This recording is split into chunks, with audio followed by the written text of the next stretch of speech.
Olá, está no ar mais um TV Câmara Entrevista. 28 de julho é o Dia Mundial de Luta contra as Hepatites Virais. Segundo o Ministério da Saúde, em 2017, o Brasil registrou um aumento de mais de 40 mil novos casos.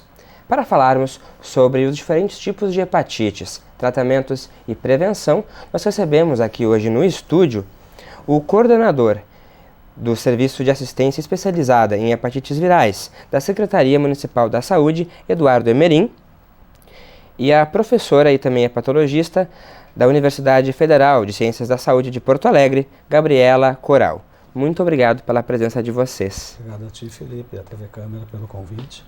Para a gente poder falar sobre essa doença, né, que muita gente ainda não faz o diagnóstico e não se previne corretamente. Acho que a gente pode começar explicando.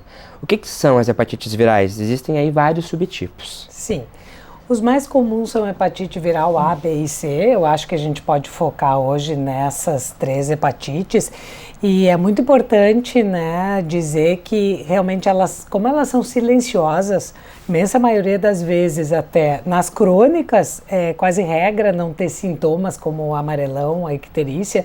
Então o paciente precisa ser investigado especificamente para a presença delas, porque elas são assintomáticas na fase crônica.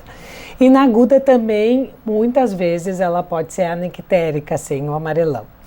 Então, a gente precisa suspeitar dela, saber das formas de transmissão, né, das prevenções, até porque algumas pessoas podem estar contaminadas e essa é talvez uma das mensagens que a gente tem aqui para dar, é que algumas pessoas podem ter o vírus e não saber. Né? Eu vou começar fazendo um resumo então, né, das hepatites A, B e C. A A, ela é de transmissão fecal oral, ou seja, pode pegar na comida ou na água, né? Se não tiver um tratamento adequado dessa água, por exemplo.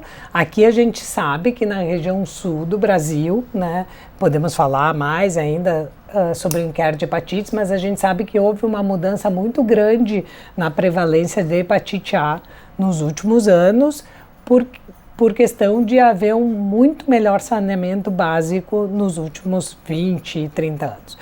Então, a transmissão diminuiu, a transmissão na criança pequena, mas a transmissão então é fecal oral, mas também tem alguns fatores de risco que a gente precisa pensar. Pacientes, por exemplo, institucionalizados e também hoje a gente tem visto alguns surtos, né? Não só aqui em Porto Alegre, no Brasil e fora do Brasil, tem sido notificado surtos em homens que fazem sexo com homens, né?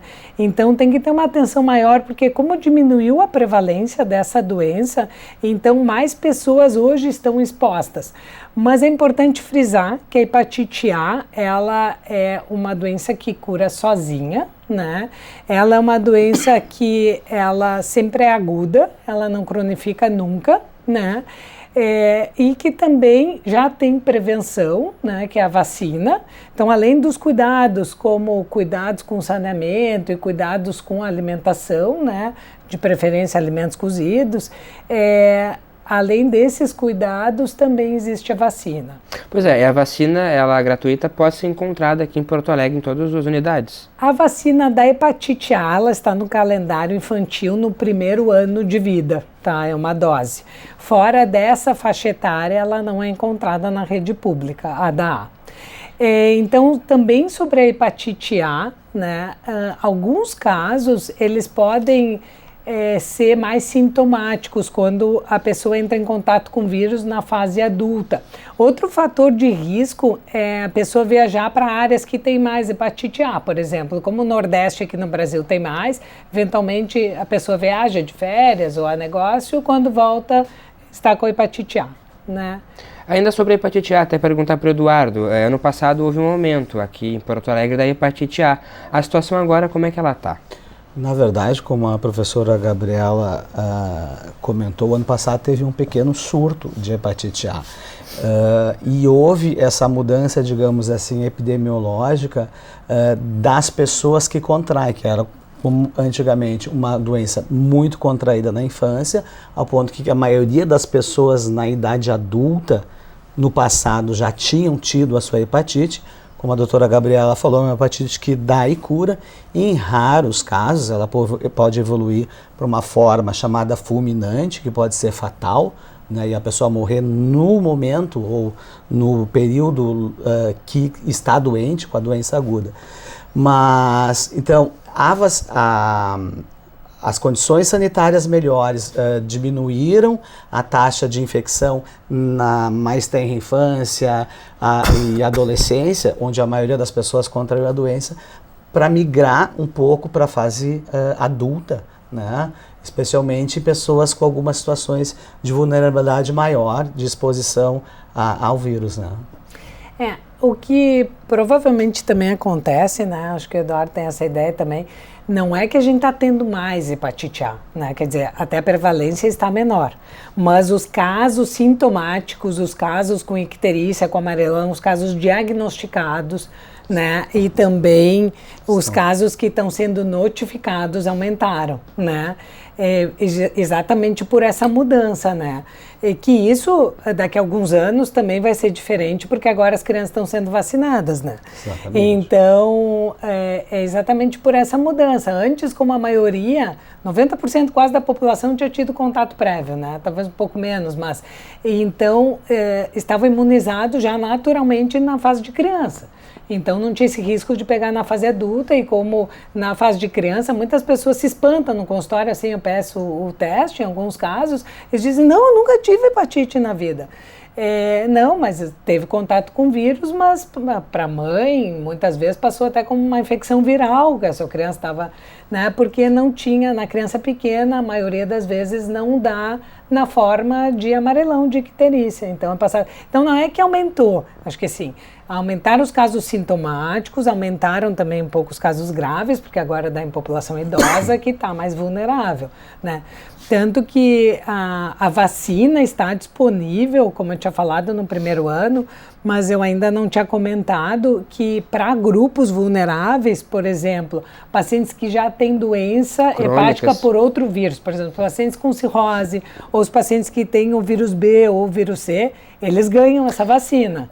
É isso que eu ia perguntar também. Há a possibilidade de se infectar por mais de um vírus da mesma hepatite, da hepatites diferentes também? Isso, então, quando o paciente tem um diagnóstico de hepatite C ou cirrose, ou até tem outra doença, que é a doença hepática gordurosa, alcoólica ou não alcoólica, ele deve ser vacinado para hepatite B e A, que são as duas vacinas existentes, né? E com relação à hepatite B, né, qual é o quadro desse tipo de vírus? Então, a hepatite B, a transmissão principal é sexual, né? Mas é passado também pelo sangue. Claro que não existe risco nenhum em transfusão, porque esse teste existe no banco de sangue na década de 80, no início da década de 80, final da década de 70. Depois a gente vai falar sobre hepatite C, que é um pouquinho diferente, né? Mas também pode ser passado em material não esterilizável, né? Tem o risco também dos piercings e das tatuagens, né? A tatuagem, além da agulha ser descartável, a tinta que é usada também não pode ser compartilhada, né? Sim, eu não posso fazer a tatuagem com aquela tinta e depois que eu utilizar a tinta, porque pode ficar na tinta também o vírus. Então, o vírus da hepatite B, especialmente a transmissão sexual, então tem que ter sexo seguro, com preservativos, né? Isso é o fundamental, né? A hepatite E também pode passar, então, pelos fluidos. Transmissão familiar da hepatite B existe também, né? A gente pode falar da gestante, por exemplo, toda gestante faz pré-natal, ela é testada para o vírus B, e todo recém-nascido de uma mãe com vírus B, ele deve receber imunoglobulina, que é uma imunização passiva, e já começar a primeira dose da vacina nas primeiras horas de vida. Uhum. Só para não me passar, assim, a mãe que tem uma carga de vírus muito alta, no período pré-natal, então, ela é identificada como um risco maior de transmitir. Então, além da imunização passiva e ativa, vacina, imunoglobulina, ela deve ser tratada no terceiro trimestre, segundo e terceiro trimestre, para não transmitir.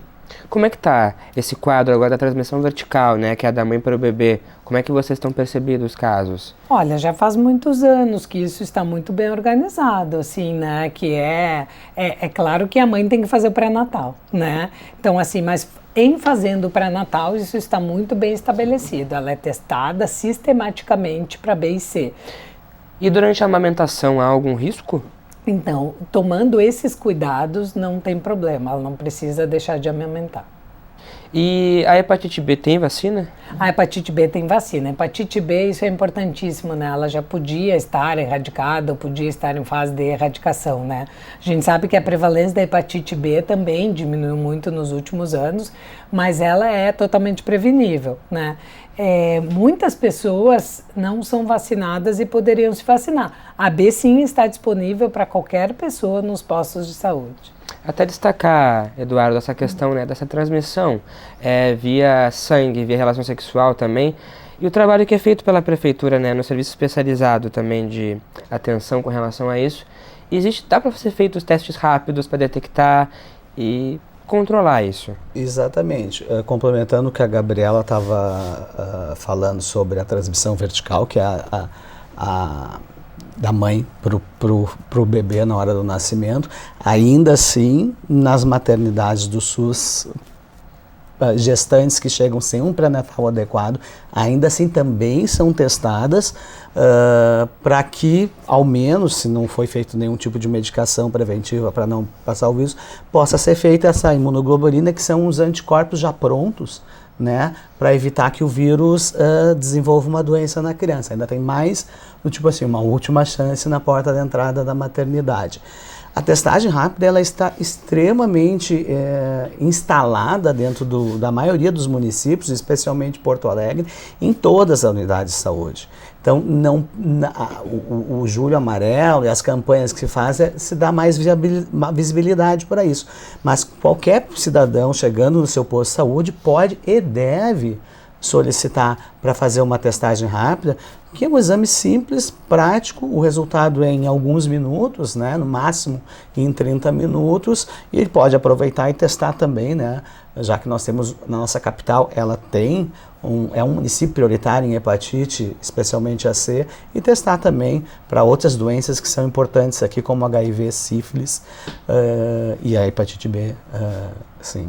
Então, além disso, tem os CTAs, né, os centros de testagem, nós temos no Santa Marta à disposição sempre para as pessoas fazerem esses testes, e em qualquer consulta, independente do SUS, existem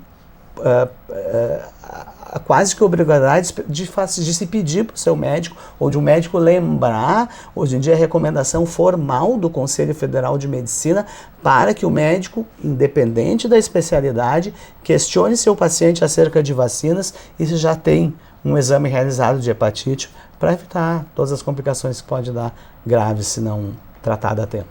O senhor falava aí já da hepatite C. Agora, falando sobre a hepatite C, por que ela é considerada uma das mais graves?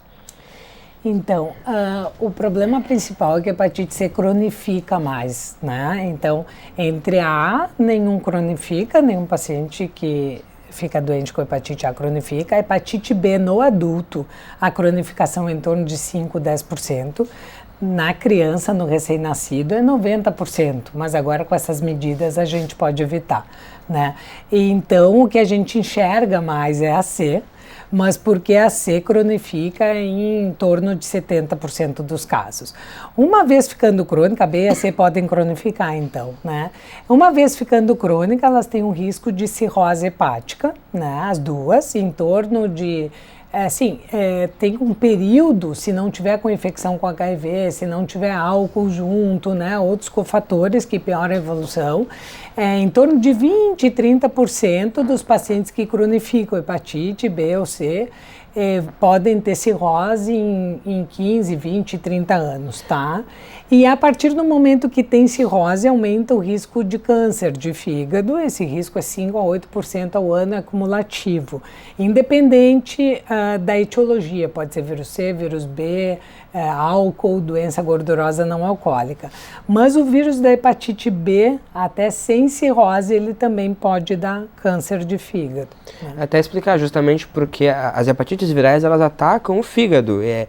Sobre dessa Sim, forma... o vírus é hepatotrópico, ele tem tropismo. Não é só o fígado, né? Quer dizer assim, a gente sabe que eventualmente pode dar doença renal também, né? Mas ele é um vírus com tropismo especial pelo fígado.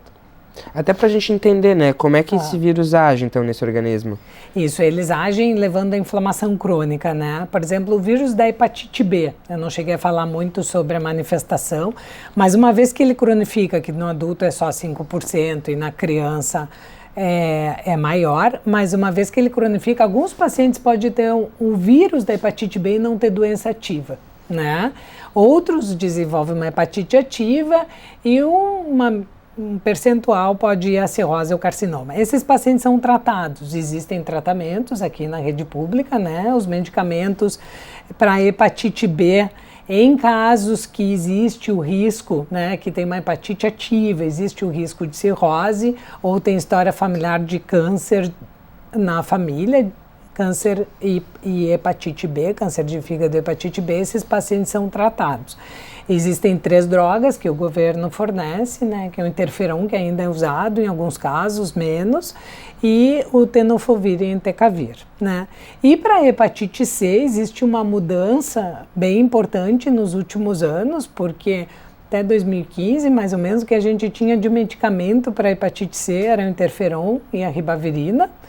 E o problema da hepatite C naquela fase é que era um tratamento com muito efeito colateral, com 6 meses a 1 ano de tratamento, com uma resposta que era de 35% a 40%. Então era muito ruim. A gente selecionava os pacientes, a gente tratava os pacientes que realmente estavam já meio caminho para a cirrose, né? E hoje a gente já tem outra política, né, brasileira, e a gente tem medicamentos então novos, né, que são de ação direta ao vírus e que, resumindo assim, falar neles, hoje em geral é 1 ou 2 comprimidos por 3 meses na maioria dos pacientes, uma medicação oral quase sem efeito colateral para a imensa maioria, com taxas de cura de 90% para cima. Importante destacar então que a hepatite C tem possibilidade de cura. Isso, muitos pacientes na época do interferão diziam, eu não quero nem saber se eu tenho essa doença horrível e o tratamento é pior ainda, e realmente tinha isso. Isso está mudando, as pessoas precisam saber que hoje ela tem cura. E quanto mais cedo a gente tratar ela, melhor, né? E Eduardo, Porto Alegre conta com esses medicamentos para as pessoas poderem ter acesso? Sim.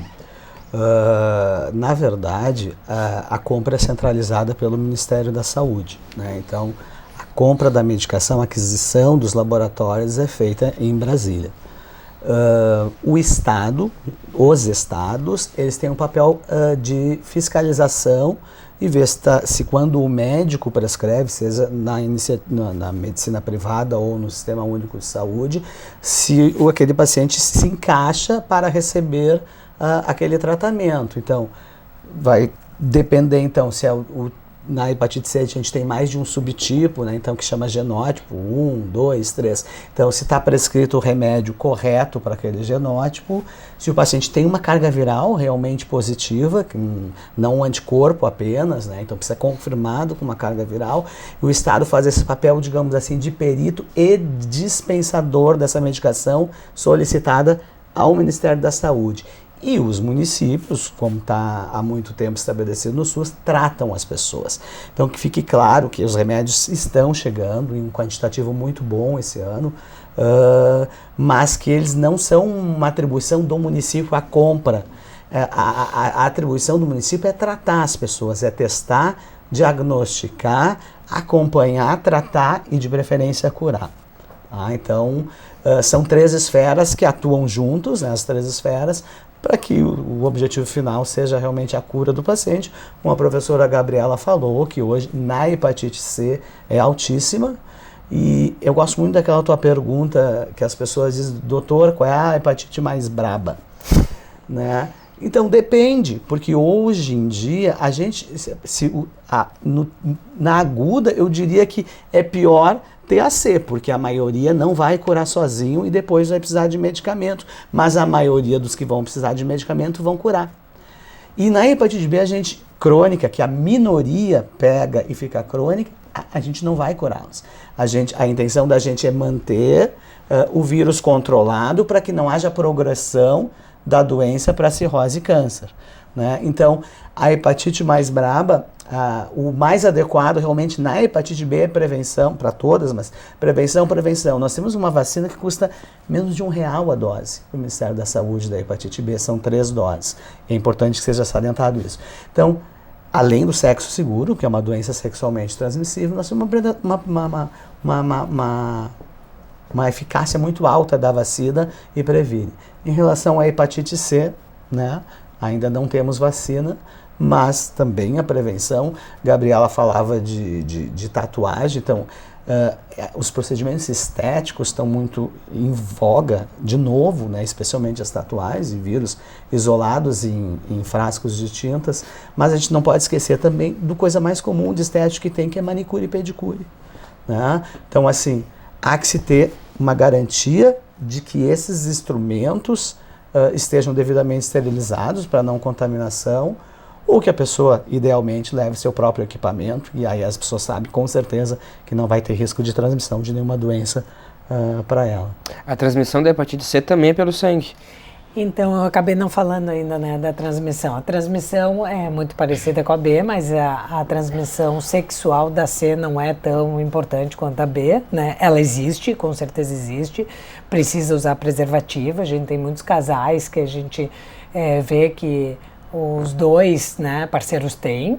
Eventualmente até não é o mesmo vírus, a gente testa isso com genótipo e aí vai procurar na epidemiologia deles, e eles usavam drogas, por exemplo. Então, eu não falei ainda das drogas, né, mas a transmissão da B e da C por drogas também, né? Então, assim, compartilhamento de seringas e também a própria cocaína nasal, se há compartilhamento do canudo, né? O crack também pode ser, porque eles têm lacerações aqui, às vezes no lábio, né? E se compartilha, ele pode. Então, as drogas são um fator de risco, sim, né?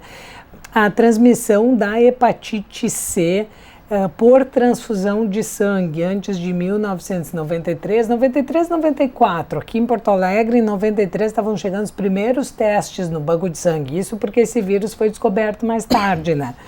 Até a descoberta dele, que é de 89, 90, era chamada não A, não B. Se sabia que era uma hepatite transmissível com transmissão muito próxima da B, isso já se sabia. E lá no banco de sangue já se usava marcador para vírus B e também outros marcadores indiretos, porque ainda não se tinha a identificação e o teste específico para hepatite C. Então, história de transfusão antes de 93, 94 é um fator de risco para a transmissão da C, né? Então, só relembrando e resumindo, a C é transmissão, então, por sangue e fluidos contaminados, né? Como o Eduardo falou, não esquecer das manicures, pedicures, em casa também, né? A hepatite B e a C, elas pode ser transmitida se houver compartilhamento de materiais assim, lâmina para barbear, se fala até, enfim, até em escova de dente também, né? Quando há compartilhamento, né? Tá certo. Nós chegamos ao final do primeiro bloco do TV Câmara Entrevista e em instantes a gente retorna a falar sobre novos estudos e focar na questão do diagnóstico e também prevenção e tratamento das hepatites virais. Em instantes a gente já volta.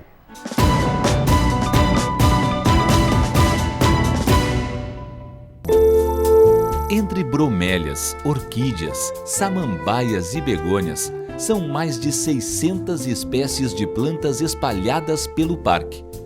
No total, são 3.000 exemplares de flora. Essa diversidade faz do Jardim Botânico de Porto Alegre um dos 5 maiores do Brasil. A área de 39 hectares foi aberta ao público em 1958. Dentro do parque está o Museu de Ciências Naturais, fundado em 1955. O órgão estuda a biodiversidade e tem 432.000 exemplares de animais e plantas expostos. O Jardim Botânico é um recanto de natureza no meio urbano de Porto Alegre.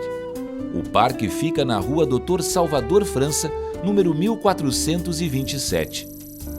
A visitação é aberta de terça-feira a domingo, das 8 da manhã às 5 da tarde.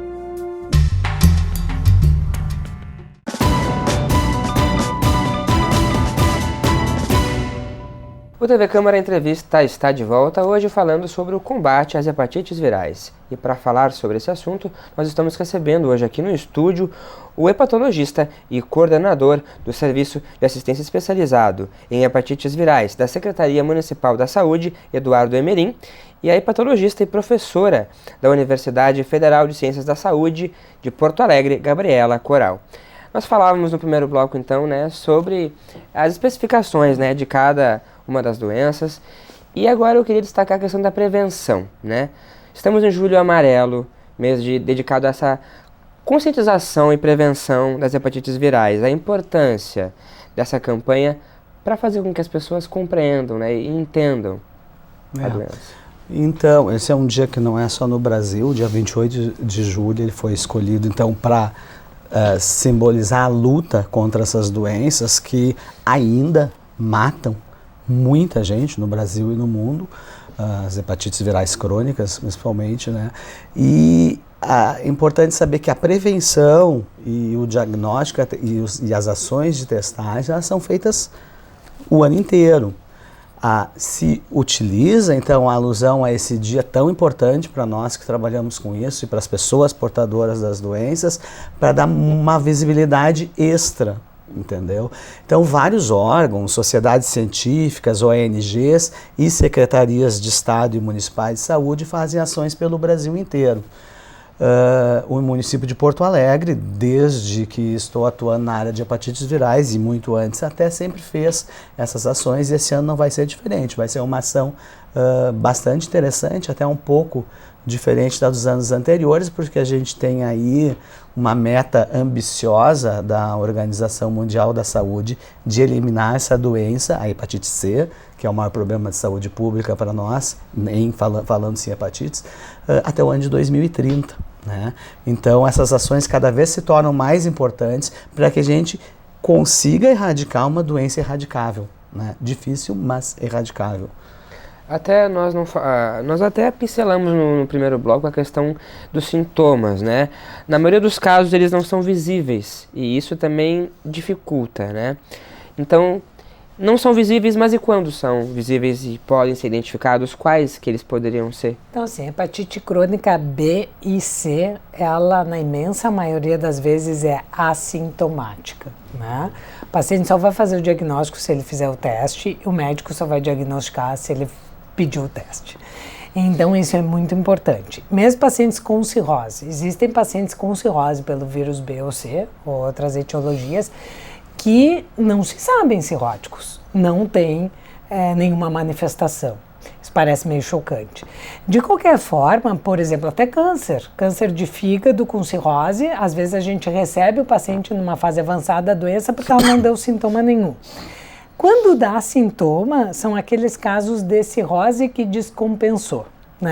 Uma cirrose, então, que o paciente forma ascite, que é aquela barriga d'água, uma cirrose em que ele tem uma hemorragia digestiva.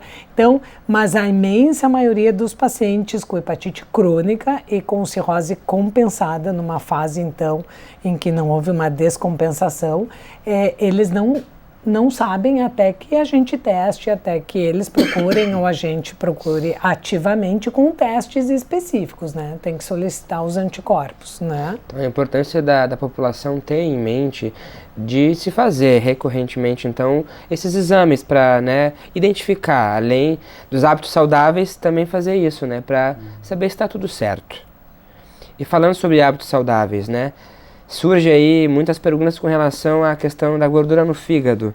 É uma outra questão que está crescendo aí? Isso, então assim, quando a gente fala em hepatite é inflamação no fígado, Ela não é específica dos vírus. Essa semana a gente está trazendo de forma mais exuberante essa questão viral, mas a gente está observando que o que tem crescido mais e deve ultrapassar as hepatites virais é a prevalência da gordura no fígado, né? Chamada doença hepática gordurosa não alcoólica.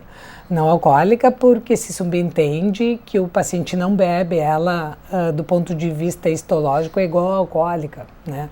Mas o que acontece é que com o aumento da prevalência de obesidade, sobrepeso, obesidade, sedentarismo, especialmente com o aumento da prevalência de diabetes, né?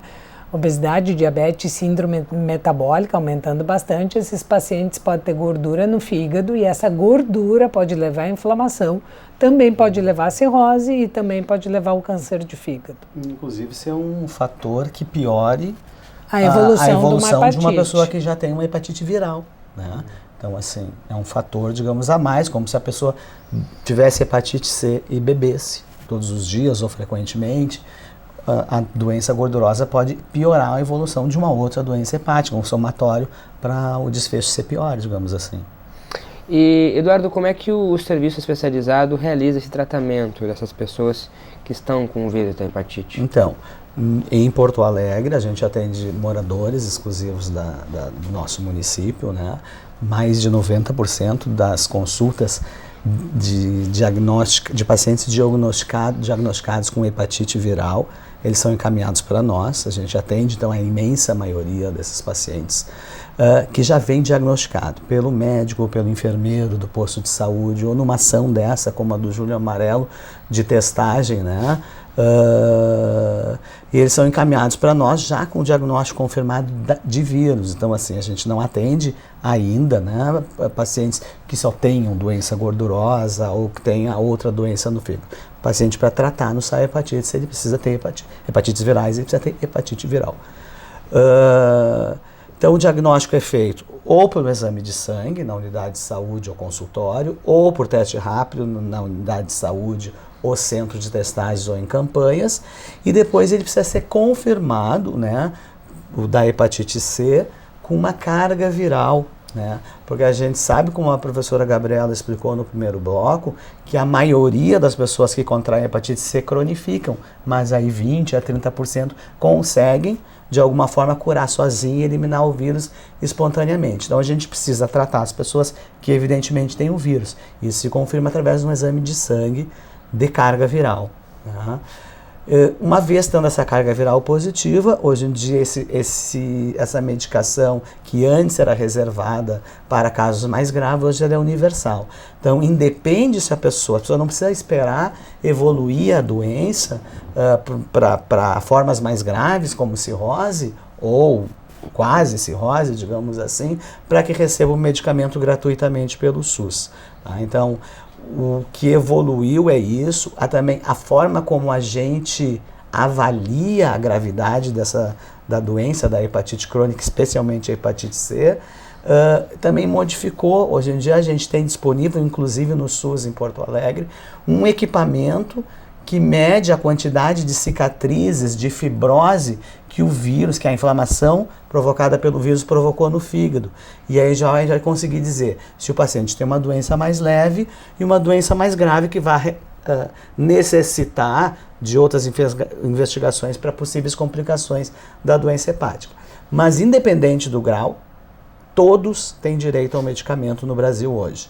Independente do grau. Seja um grau 0, seja um grau 4, que seria uma escala que a gente coloca uma letrinha lá chamada F de fibrose, todos vão receber a medicação da mesma forma, né? Enfim, vai variar o tipo de medicação, se a pessoa já tratou com uma droga, se tem um genótipo 1, 2 ou 3, enfim, se já foi experimentado alguma outra droga e o tipo de vírus que tem.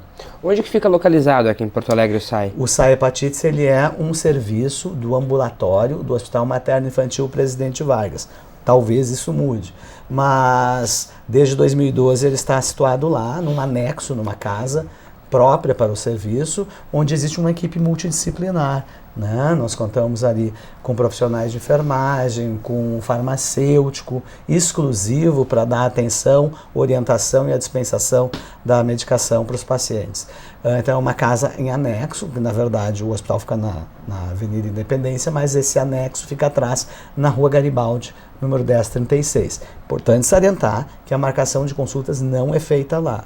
É muito rápido, nós temos uma capacidade instalada de atendimento muito boa com o quantitativo de médicos que a gente tem, especialistas. Então o paciente não espera, como antigamente, antes da abertura do SAI Hepatites, o paciente de Porto Alegre esperava 4 anos para consultar com um especialista.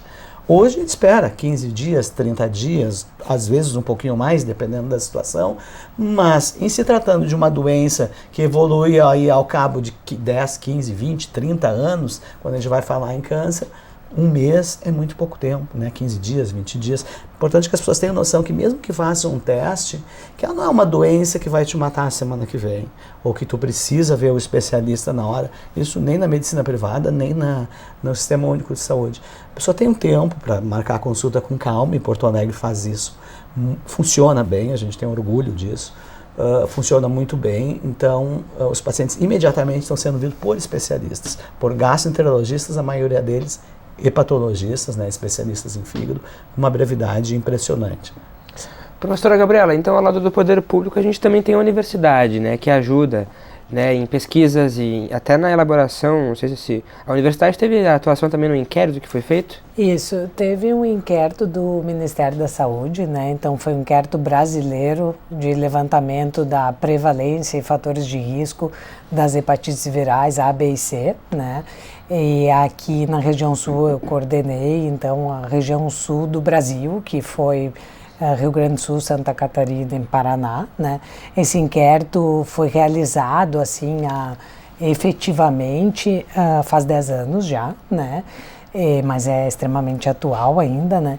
E esse inquérito foi realizado nas capitais, então, né? Nós tivemos uma amostragem da população, né? Tanto a população de baixa renda quanto alta renda, enfim, teve todo um desenho epidemiológico, né? A universidade que foi responsável pelo inquérito brasileiro foi a Universidade de Pernambuco, que ganhou a licitação, e nós da região sul fomos convidados, né, pela Universidade de Pernambuco, e fizemos então aqui na região sul.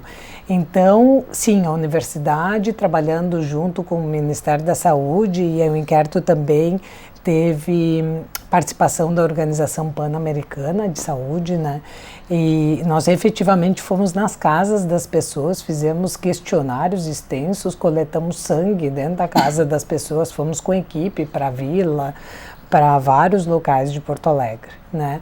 E esse inquérito nos mostrou essa diminuição da prevalência da hepatite A, que antes era dito, né, até se falava em 90% de hepatite A no Brasil, e aqui na região sul é 35%, dados do inquérito, e a região sudeste é perto disso também, norte e nordeste é em torno de 60%, 65% de prevalência. Então a região sul aqui é a que tem menor prevalência de hepatite A, né? E a hepatite B, contato prévio, aqui foi em torno de 11% de contato prévio, mas hepatite crônica é um pouquinho menos de 1%, e a hepatite C foi em torno de 2%, né, de prevalência.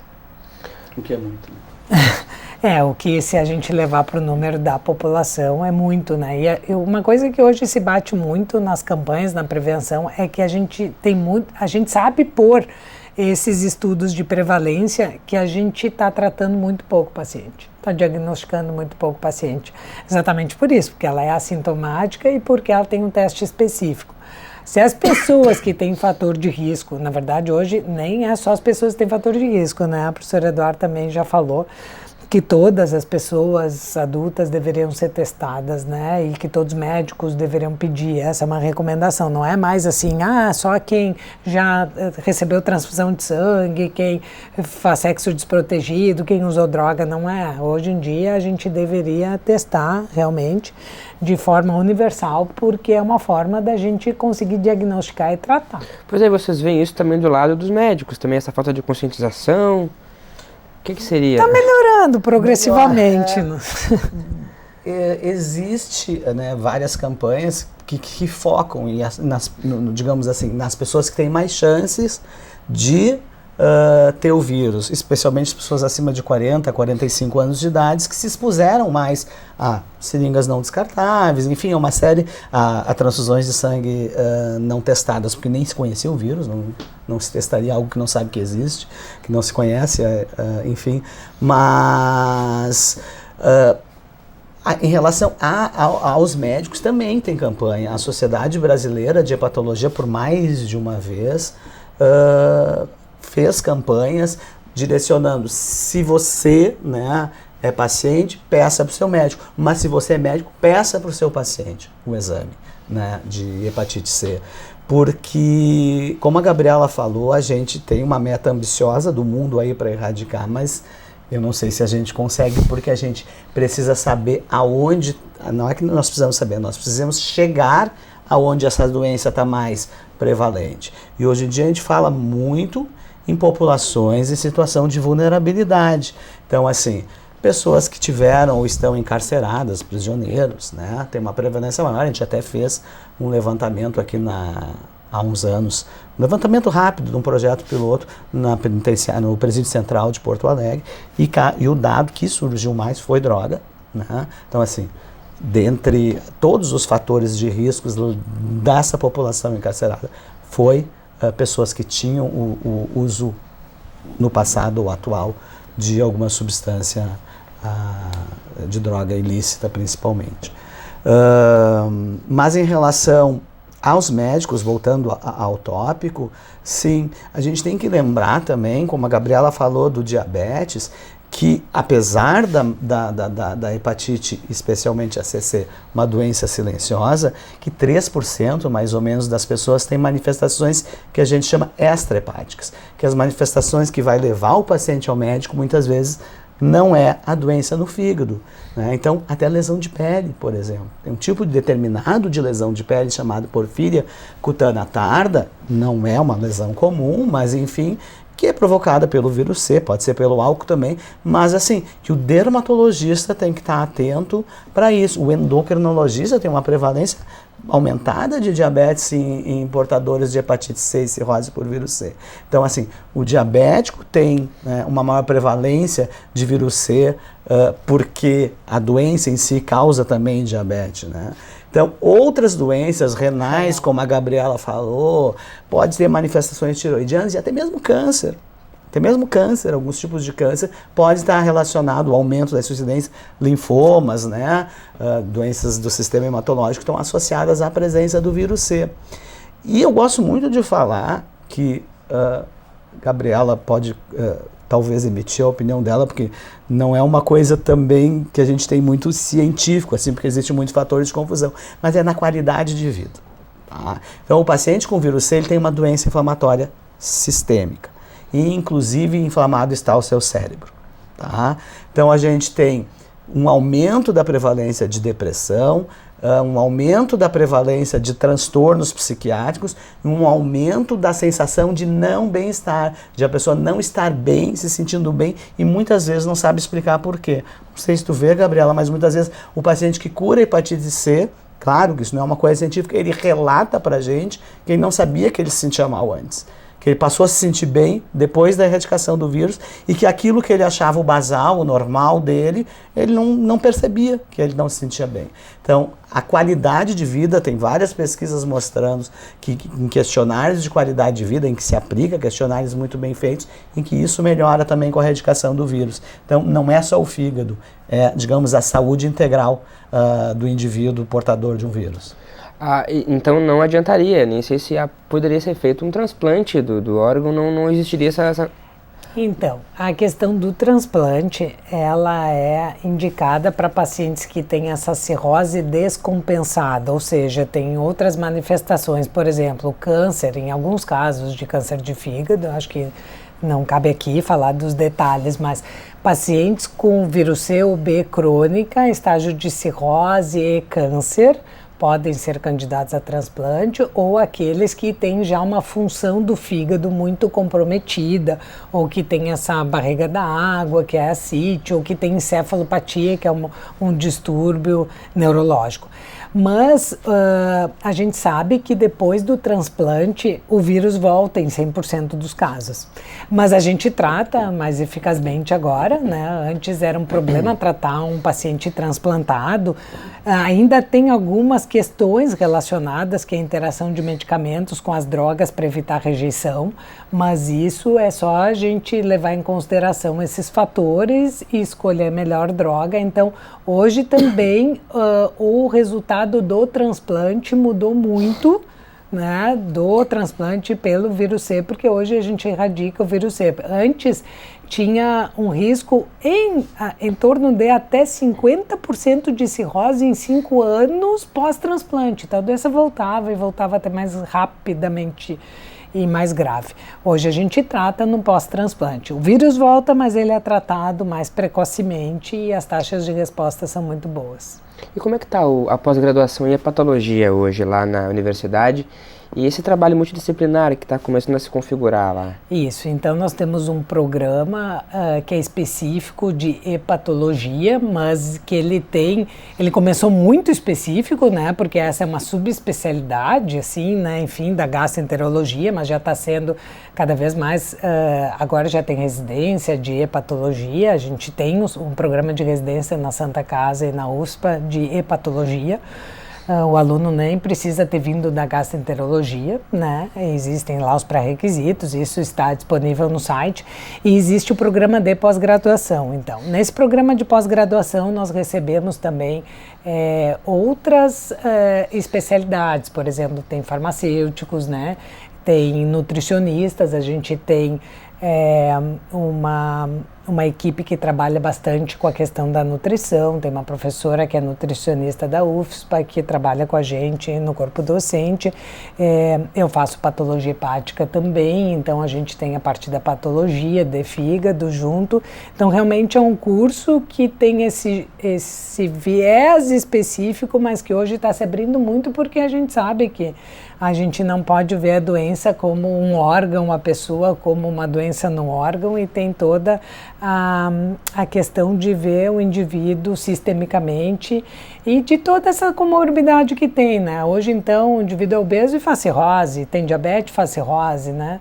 E como o Eduardo falou, o vírus C, embora tenha um tropismo pelo fígado, ele tem outras implicações, né? Vocês que estudam aí, né, que estão diretamente ligados com isso, uma possível vacina para a hepatite C, isso aí pode vir daqui a uns anos, vai demorar? O que vocês acham?